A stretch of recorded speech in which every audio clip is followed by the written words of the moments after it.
crazy introductions. All right. I'm Roberto Fernandez. I'm a social studies teacher at Plantation High School. I'm also the Historical Society's historian in residence. One of the things that I've been doing with my students over the last 3 years is a service learning project, actually several service learning projects, out of Woodlawn Cemetery in Fort Lauderdale.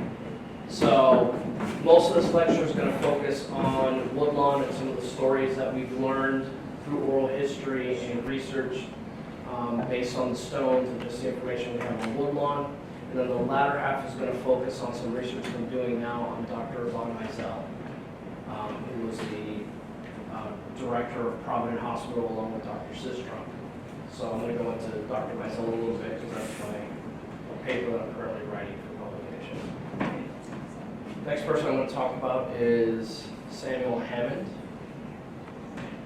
He was a graduate of Stranahan High School, class of 1967. He actually transferred from Dillard High School to Stranahan his senior year. What his sister told me, family lore, was that he felt it was his obligation to go in and fight for the cause of integration. Wade George Allen was the attorney who moved into Fort Lauderdale in 1963, and he was the one that initially filed the first lawsuit against the school board to integrate the schools for his sons to go to, I believe it was North Florida Elementary, because he was in that area. So Sam was one of those students that went to Stranahan. From what I've heard from my father-in-law, who graduated in the 70s, the climate at Stranahan was not very friendly in the 70s, so we can only assume what it was like in 67.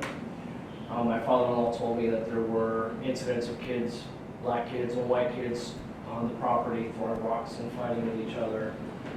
So there was that tension. My father-in-law was actually supposed to be rezoned to go to Dillard, and he actually lived right across the street from Stranahan.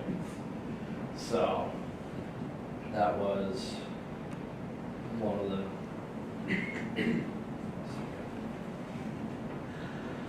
So in 1968, Sam actually went and attended college in South Carolina State University. In Orangeburg, which is where the school was a typical southern town, still trying to hold on to what was left of Jim Crow. And it was also home to 2 black colleges and had a majority black population. So it was predominantly black. Population, economic, and political power remained exclusively in the hands of whites at that time in Orangeburg. And so there was growing black resentment and white fear provided the kindling, which came when a black Vietnam War veteran was denied access to a nearby bowling alley. The bowling alley was actually off the campus of South Carolina State University. And so a lot of the college students would actually go there, or try to go there. And so it was just one of those, it was close, so why can't we go? And 300 protesters from the university went to the bowling alley to protest that they were not allowed admission. A melee with the police ensued. The police beat 2 female students, which aggravated the students, who then smashed windows of white-owned businesses around the area back to the school. So the route back to the school from the bowling alley, they were breaking windows and rioting, I guess you could say. The governor of South Carolina sent the National Guard out to kind of stop the protesting and the riots. By late evening, February 8th, Army tanks and over 100 heavily armed law enforcement officers had cordoned off the campus. 450 more had been stationed downtown.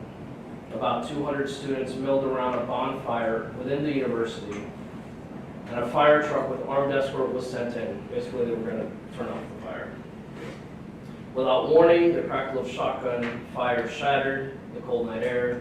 It lasted less than 10 seconds. When it was over, 28 students lay on the South State's campus with multiple buckshot wounds.